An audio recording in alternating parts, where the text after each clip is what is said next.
La Segunda Guerra Mundial. Eventos, personajes, tecnología. Le doy la bienvenida a nuestro episodio del día de hoy. Episodio 18, Mussolini y el Mediterráneo. En nuestro último episodio cubrimos los bombardeos nocturnos sobre Londres. Estos continuarán por meses, pero no están teniendo los resultados esperados por los alemanes. Los londinenses no se están desesperando y la popularidad de Churchill, lejos de reducirse, parece estar incrementándose. Los bombarderos son solo una de las fuentes de presión sobre los británicos. El día de hoy cubriremos la segunda iniciativa de presión, es decir, las campañas italianas en el Mediterráneo y en África. Si usted busca un mapa del Mediterráneo, verá que hay dos puntos críticos para acceder a este mar. En el oeste del Mediterráneo conecta con el Atlántico a través de un paso en que Marruecos es el límite sur y Gibraltar es el límite norte. Este paso es conocido como el Estrecho de Gibraltar. Como Gibraltar es territorio británico, si Alemania o Italia quieren bloquear el Mediterráneo por el oeste, tienen que invadir Gibraltar, lo que implicaría convencer a España para que ingrese a la guerra del lado del eje, lo que Hitler intentó, pero Franco se negó, ya que los españoles acababan de pasar por su guerra civil y no estaban en condiciones de combatir y por lo tanto no tenían intenciones de involucrarse.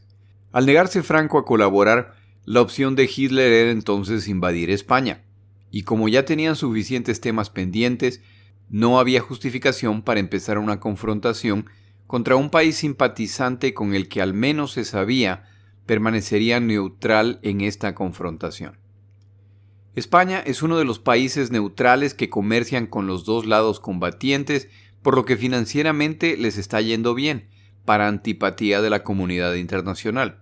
Por supuesto, los dos lados quieren beneficiarse del comercio con España y otras naciones, y ninguno quiere que se hagan negocios con sus oponentes.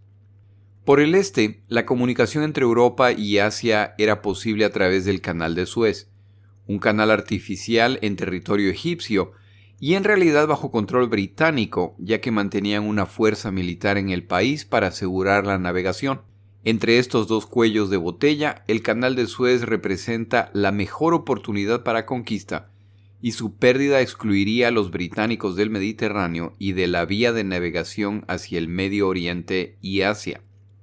Dominar el Mediterráneo es una tarea que se autoasigna Benito Mussolini debido a su ubicación privilegiada. Como los alemanes derrotan nación tras nación sin problemas, y ahora parece que los británicos están muy cerca de caer, los italianos deciden aprovechar la oportunidad para dominar África en busca de reconstruir el Imperio Romano y regresarlo a su gloria antigua. Benito Amilcare Andrea Mussolini nace el 29 de julio de 1883. De profesión periodista y con inclinaciones de izquierda, llegando incluso a ser uno de los dirigentes del Partido Nacional Socialista Italiano, del cual es expulsado al apoyar el ingreso de Italia a la Primera Guerra Mundial. Al finalizar la Primera Guerra Mundial, en la que Mussolini combatió, los italianos son una de las naciones que consideran han sido perjudicadas en la distribución de territorios. Este descontento, que se incrementa a través de los años, abre la puerta para la creación del Partido Nacional Fascista liderado por Mussolini. En 1922 se produce un golpe de Estado y Mussolini se instala como primer ministro de Italia. Mussolini inspiró a gobernantes totalitarios como Adolfo Hitler, Francisco Franco en España y Antonio de Oliveira Salazar en Portugal, de los cuales se siente su mentor por ser el primero en promulgar esta ideología. Después de la marcha en Roma en octubre de 1922, Mussolini se convirtió en el primer ministro italiano más joven de la historia. Tras eliminar la oposición política a través de su policía secreta y prohibir las huelgas laborales, Mussolini y sus seguidores consolidaron su poder a través de una serie de leyes que transformaron a la nación en una dictadura de un solo partido. Consolida su oposición por los medios legales o ilegales disponibles. La prioridad del movimiento es recuperar los territorios perdidos por Italia y la necesidad del spazio vitale, el espacio vital, para que Italia se desarrolle como una potencia mundial, en particular en el Mediterráneo, área históricamente de dominio italiano. La unidad italiana se sustenta en la grandeza de la nación, por lo tanto las discrepancias internas deben ser eliminadas en nombre del proyecto nacional y la grandeza de la raza italiana, por supuesto siempre y cuando estén de acuerdo con lo que Mussolini propone. En 1923, Italia invade Libia, como siempre en estos casos, para beneficio de los libios, y cuando un general italiano es asesinado, se procede con la ocupación. Más tarde invadirán Etiopía, Somalia y Eritrea. No conforme con sus conquistas africanas, Italia invade Albania en 1936 y se involucra profundamente en la Guerra Civil Española. Mussolini tenía en mente la conquista de una considerable parte de los Balcanes y de territorios de sus vecinos que consideraba le pertenecían por tradición histórica a Italia. A medida que Alemania se rearma y da más y más muestras de agresión contra otras naciones, Mussolini, que no está listo para la guerra, intenta mediar para evitar el conflicto. A medida que las agresiones alemanes continúan y ya no es posible mediar, al considerar que sus mejores opciones de terminar del lado vencedor están con Alemania, firma el Pacto del Hierro con los alemanes. De acuerdo al autor Gerhard Weinberg, en su libro Visiones de Victoria, en el que describe los objetivos de 8 líderes nacionales durante la Segunda Guerra Mundial, cuando la guerra ha llegado y los italianos carecen de los recursos militares para acompañar a Hitler o potencialmente enfrentar a los franceses o británicos, Mussolini decide tomar una posición oportunista al sumarse a Alemania confiando en que Hitler compartirá lo conquistado. Lo que no es necesariamente equivocado, pero Alemania espera que los italianos batallarán junto a ellos. Para mediados de 1940, la contribución italiana es insignificante. También, de acuerdo a este autor, las aspiraciones territoriales italianas eran significativas y se extendían a Europa, África, Asia y el Medio Oriente. El involucramiento militar italiano en esta guerra está destinado al fracaso aún antes de que empiece la guerra, ya que Mussolini lleva años hablando de la grandeza del Imperio Romano y de la raza italiana recuperando su justo lugar en la historia, pero no acompaña estas intenciones con un programa de rearmamento que sustente sus palabras. Hay un factor adicional que determina el resultado de esta guerra aún antes de que se inicien los combates. En 1939, Hitler, sabiendo que está por atacar a Polonia, ordena que la flota mercantil civil alemana regrese a puertos alemanes o amistosos hacia Alemania antes de empezar el ataque.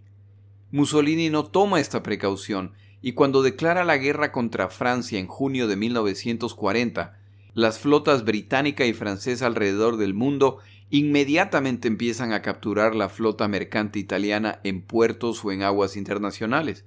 Los italianos nunca se recuperarán de la seria limitación de provisiones que este pequeño, entre comillas, error causa. En todo caso, este no debería ser un problema mayor, ya que Mussolini está convencido de que la guerra está por terminar con la derrota británica y francesa, y un breve periodo de combate en África y en Europa podría resultarle a Italia en grandes adiciones territoriales.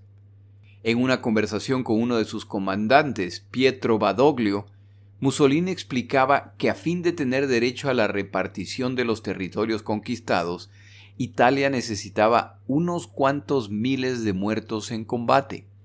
El ingreso de Italia a la Segunda Guerra Mundial fue un hecho poco honorable al decidir Italia atacar a Francia cuando ya estaba a punto de ser derrotada por los alemanes. Este comportamiento, sin embargo, está en línea con la práctica alemana de atacar a otras naciones sin declaraciones formales de guerra, como lo hicieron en Polonia, Noruega, Dinamarca, Bélgica y Holanda, y como lo continuarán haciendo. Estas acciones causaron el rechazo mundial. Como Hitler continúa con sus planes y los italianos hasta ahora solo han sido observadores, deciden tomar ventaja del hecho de que ya se encuentran en Libia y que las colonias francesas en África están alineadas con los alemanes. Mussolini decide tomar el control del norte de África al atacar las colonias inglesas sabiendo que Egipto es el premio mayor ya que aseguraría una importantísima ruta mediterránea. Esto sin duda le asegurará un sitio en la mesa de negociación una vez que termine la guerra y empiece la repartición. Mussolini esperaba realizar una pequeña inversión en espera de altísimos retornos. Lo único que tiene que hacer es expulsar a los británicos de Egipto, lo que no debería ser muy complicado, ya que la presencia militar italiana en Libia, vecina de Egipto, es considerable y superan a los británicos por más de 5-1 en número de combatientes. Antes de concentrarnos en lo que efectivamente sucedió, tomamos una pausa en nuestro episodio.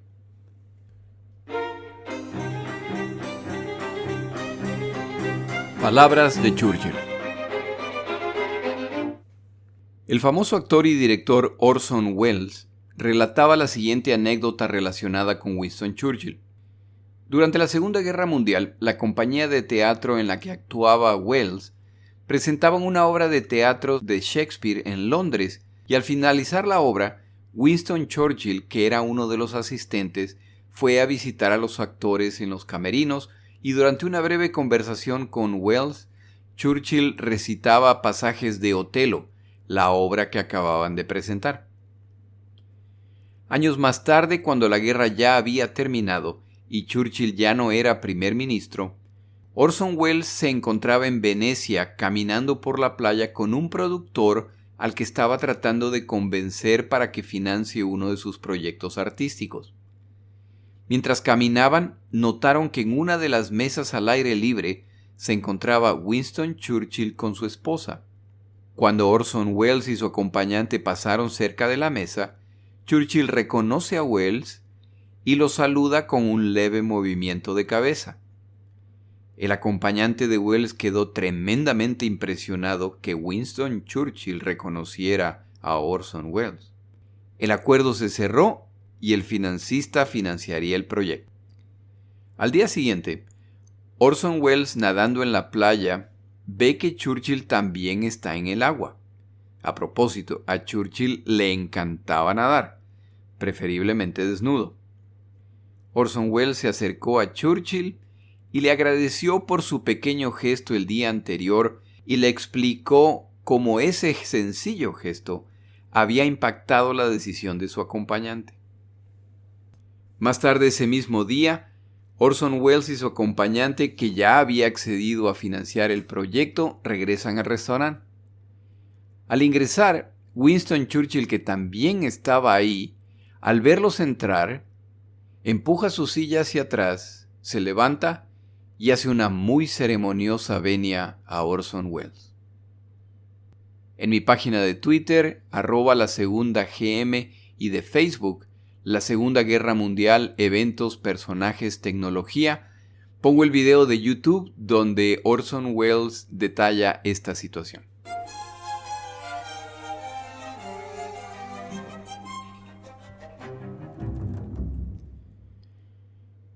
El 28 de junio de 1940, Benito Mussolini ordena la invasión de Egipto. Para poner esta fecha en contexto, los franceses acaban de capitular hace unos pocos días, Dunkerque ha sucedido hace menos de un mes y la Fuerza Expedicionaria Británica está de regreso en las islas tras haber perdido el 70% de su equipo de combate. Mussolini calcula que lo último que los británicos harán es enviar sus pocas tropas a defender Egipto. 2 meses más tarde, la invasión de Egipto todavía no ha empezado. Las tropas italianas están combatiendo exitosamente contra los británicos en otros puntos de África, pero no se ha iniciado la campaña egipcia.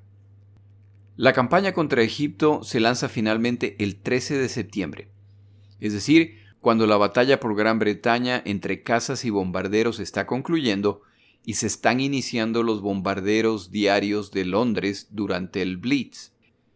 La campaña italiana se inicia con un despliegue de fortaleza italiana. 80.000 soldados, entre infantería, blindados y transporte, cruzan la frontera egipcia para su primer enfrentamiento contra los británicos, que tenían alrededor de 40.000 soldados en todo Egipto. Además de los soldados presentes, los italianos tienen más de 150.000 soldados en reserva en caso de problemas. Luego de los primeros combates, los británicos se sorprenden al ver a esta magnífica fuerza italiana en formación delante de ellos. El objetivo probablemente era mostrar superioridad abrumadora, lo que debía convencer a los británicos que resistir era inútil. Los británicos agradecen el desfile destrozando cuanto pueden utilizando su artillería a medida que se repliegan. El comandante de las fuerzas italianas en el norte de África fue el mariscal Rodolfo Graziani, quien combatió en las campañas africanas previas y conoce el área. Él no está particularmente emocionado con el plan, ya que no cuenta con equipo moderno de combate y siempre tuvo la impresión de que su misión era mantener una postura defensiva frente a los franceses en Túnez y a los británicos en Egipto. La caída de Francia elimina una de sus preocupaciones, pero ahora se le pide que vaya a la ofensiva contra Egipto para tomar la base naval en Alejandría. Una cosa es luchar contra los africanos y otra contra un ejército moderno. Viaja a Roma para intentar explicar a Mussolini que su equipo es obsoleto y que carecía de muchos tipos de equipo en números suficientes, en particular aviones, blindados y baterías antiaéreas. Las armas que vez tras vez en esta guerra están mostrando ser decisivas. De hecho, los combates en África le han costado equipo que no ha sido reemplazado. Mussolini le informa a Graziani que el ataque procederá de acuerdo a lo planeado y regresa a Libia con la promesa de que pronto le llegarán tanques para apoyar la campaña. Estos tanques nunca llegarán.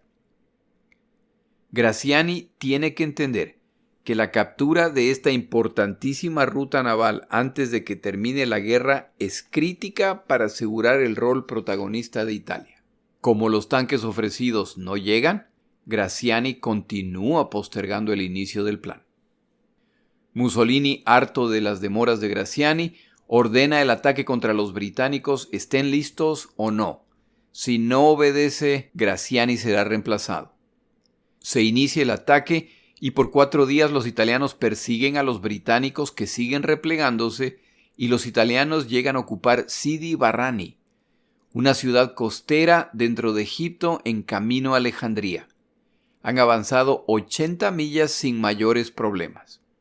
El plan británico es replegarse para acercarse a sus líneas de reaprovisionamiento a la vez que la línea italiana se extiende. Graziani anticipa la táctica y detiene el avance de sus tropas. A propósito, Graziani está dirigiendo la campaña a 300 millas de distancia. Ordena trincherarse en posiciones defensivas alrededor de Sidi Barrani. Esta situación se mantiene por 3 meses. Recuerde que los que tienen la urgencia son los italianos que deben capturar la base naval británica en Alejandría. Los británicos los esperan. Los italianos se acomodan en posiciones y se relajan. En los campamentos se pueden ver las frases de Mussolini. Chi se ferma è perduto. El que vacila pierde. Sempre avanti. Siempre adelante. Al llegar a este punto, el que pierde la paciencia con la situación no es Mussolini sino Churchill, que demanda que su comandante en África, Archibald Wavell, tome acciones contra los italianos. Como los mensajes de Ultra muestran que la invasión de las islas británicas ha sido postergada, Churchill despacha para Egipto algunos de los más modernos tanques, baterías antiaéreas y armamento antitanques. Dispone además que la Fuerza Aérea y Naval apoyen esta campaña de acuerdo a sus posibilidades.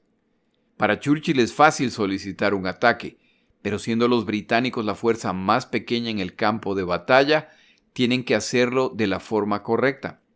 Wavell ya tenía un plan, y cuando se lo presenta a Eden, el emisario enviado por Churchill, este se muestra de acuerdo con su ejecución.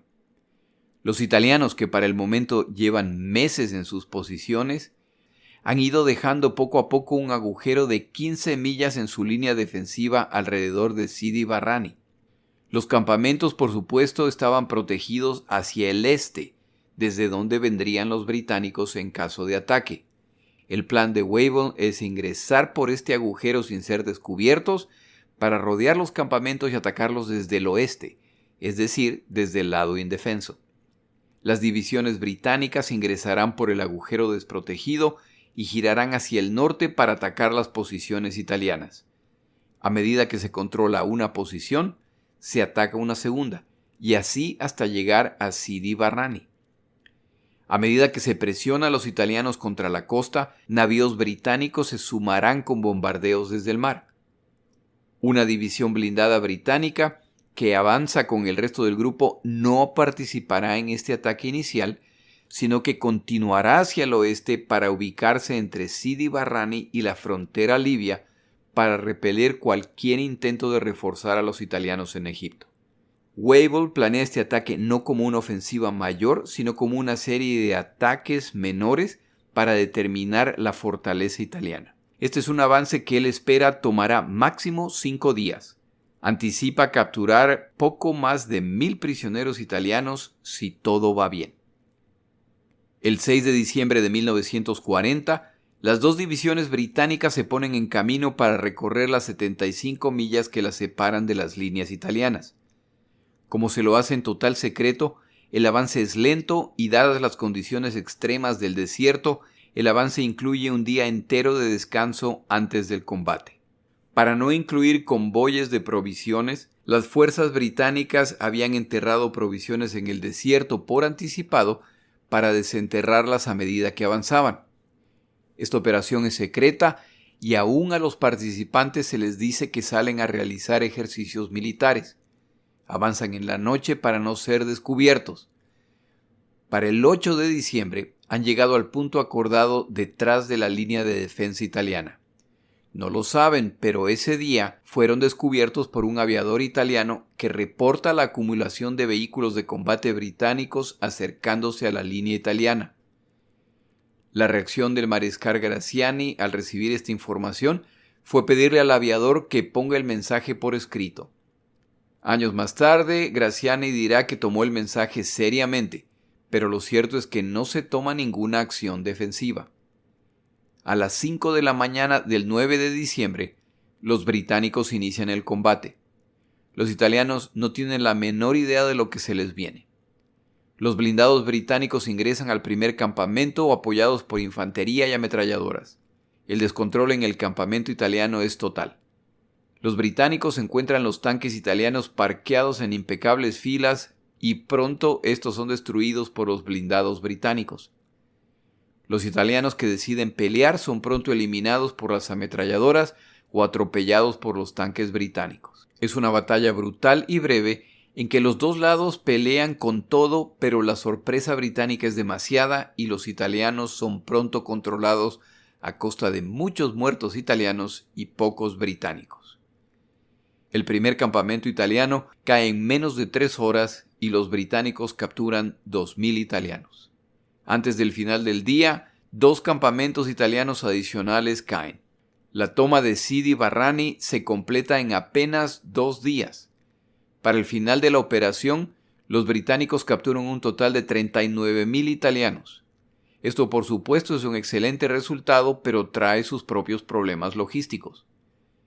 El resultado es tan inesperado y los británicos están tan eufóricos por lo imprevisiblemente grande de su logro, que un oficial británico respecto a los prisioneros reporta: hemos capturado 5 acres de oficiales y 200 acres de soldados.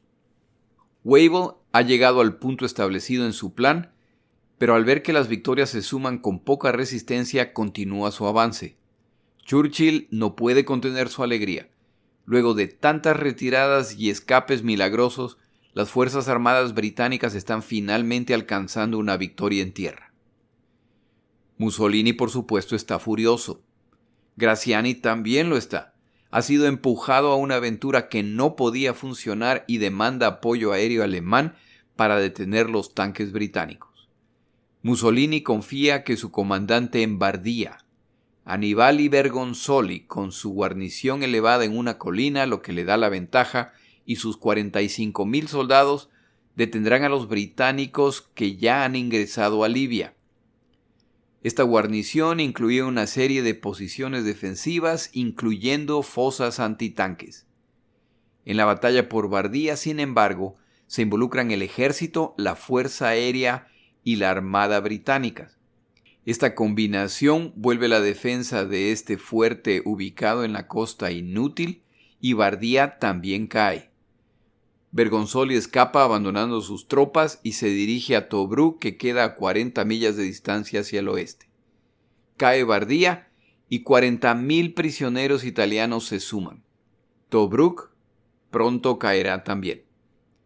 La campaña es un desastre para los italianos, que la iniciaron con el objetivo de controlar el Mediterráneo desde el norte de África y ahora enfrentan la perspectiva opuesta, la pérdida de control ante los británicos. Como Túnez es una colonia francesa y siempre quedará pendiente cómo reaccionarán los franceses cuando lleguen los británicos, esto atrae la atención de Hitler. Pero hay otro evento que también está en marcha y que a la larga cambiará el curso de esta campaña. En octubre 28 de 1940, Mussolini, sin consultar a Hitler, decide invadir Grecia, a la que da un ultimátum de 3 horas para que se les permita ocupar áreas de Grecia que necesitan los italianos. Esta debería ser una campaña sencilla. En combinación con la campaña en Egipto, dará a Italia una posición fundamental en la mesa de negociación, más bien de repartición, cuando se gane la guerra que en su opinión está a punto de concluir. Al enterarse Hitler que esta operación está en marcha, se pone furioso y considera la decisión estratégicamente desastrosa. Hitler en realidad quería esta zona de Europa calmada mientras preparaba la fase principal de su conquista, la cual no ha tenido la gentileza de compartir con su aliado Mussolini. Mussolini empieza la campaña ordenando el bombardeo de Atenas. Churchill, al enterarse, ordena el bombardeo de Roma, aclarando que sean muy cuidadosos de no bombardear al Papa. Tiene entendido que tiene buena relación con gente muy influyente. Los italianos atacan desde Albania. Los griegos, decididos a defender su territorio, esperan a los italianos y los reciben en áreas donde fuerzas más pequeñas pueden combatir a ejércitos de mayor tamaño. Su estrategia funciona y pronto tienen a los italianos en retirada. Los italianos intentan un contraataque y nuevamente son repelidos por los griegos, que los empujan dentro de Albania. Esta campaña también está resultando en pérdida de territorio para los italianos. Churchill inmediatamente ofrece ayuda en equipo y personal a los griegos, que la rechazan por temor a que el ingreso británico resulte en el ingreso alemán. Los británicos, en 1939, cuando todavía estaban bajo Chamberlain, hicieron un pacto con Grecia similar al que hicieron con Polonia. Chamberlain no cumplió sus compromisos cuando Polonia lo necesitó. Churchill planea cumplir este compromiso con Grecia, no solamente por una cuestión de honor, sino porque si juntos derrotan a los italianos, los británicos ya tienen un aliado en el continente y pueden regresar a Europa a través de Grecia.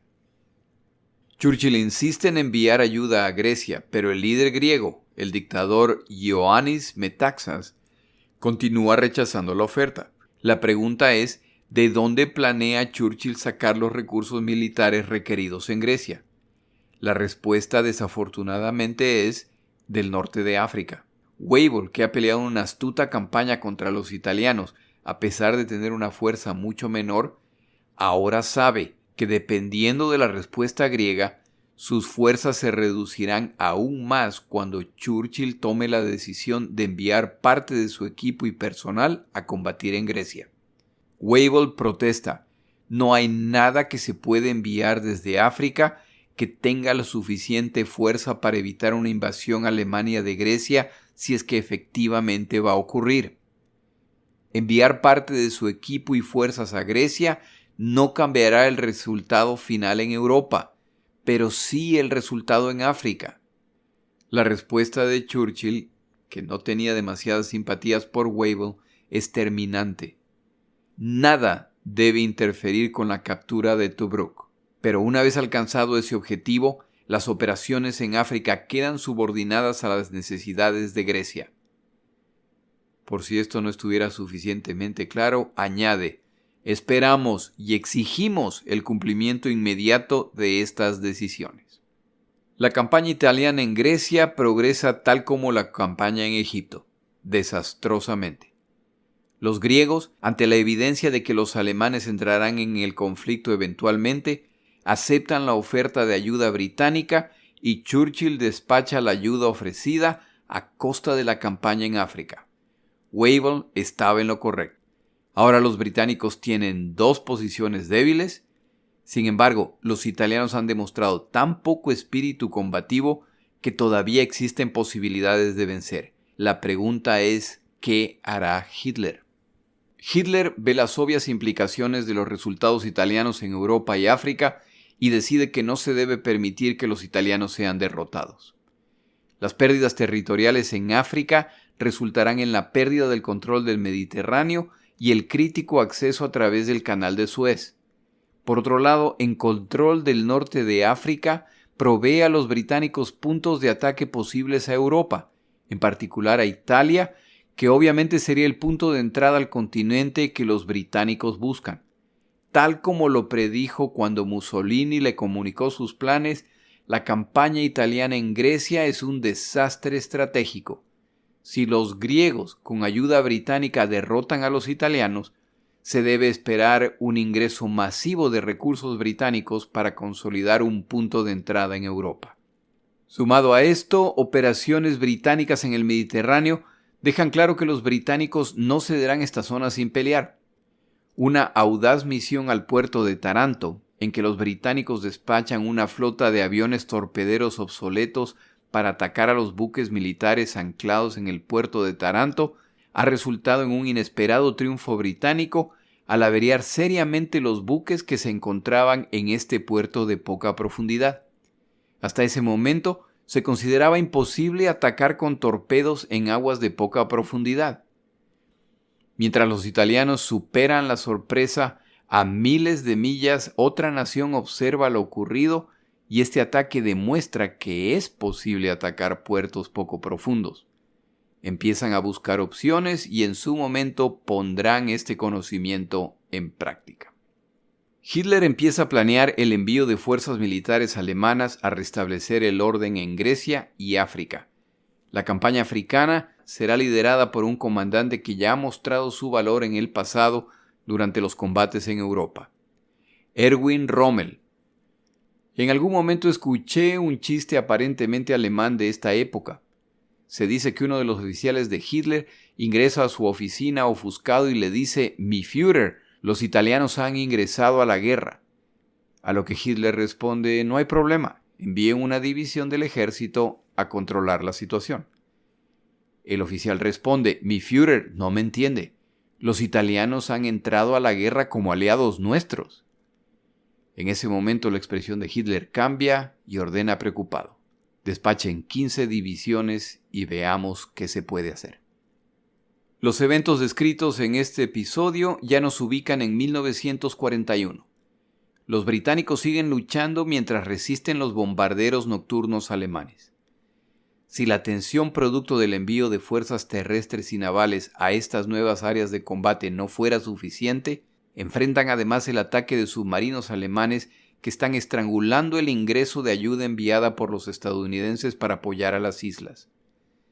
De estos 3 desafíos, de acuerdo a su primer ministro, el más grave de todos es el de los submarinos. En el siguiente episodio, la guerra submarina, Gran Bretaña se asfixia. Mi nombre es Jorge Rodríguez, gracias por acompañarme. Para información adicional respecto a este episodio, las notas de este podcast, que incluyen la narración de este episodio, así como acceso a resúmenes, videos, documentales y materiales adicionales gratuitos disponibles en el Internet, por favor vaya a Amazon y busque el libro La Segunda Guerra Mundial, Eventos, Personajes, Tecnología. Al comprar estas notas, me ayuda y me apoya financieramente. Puede encontrar información adicional en mi página web, lasegundagm.com. Muchas gracias.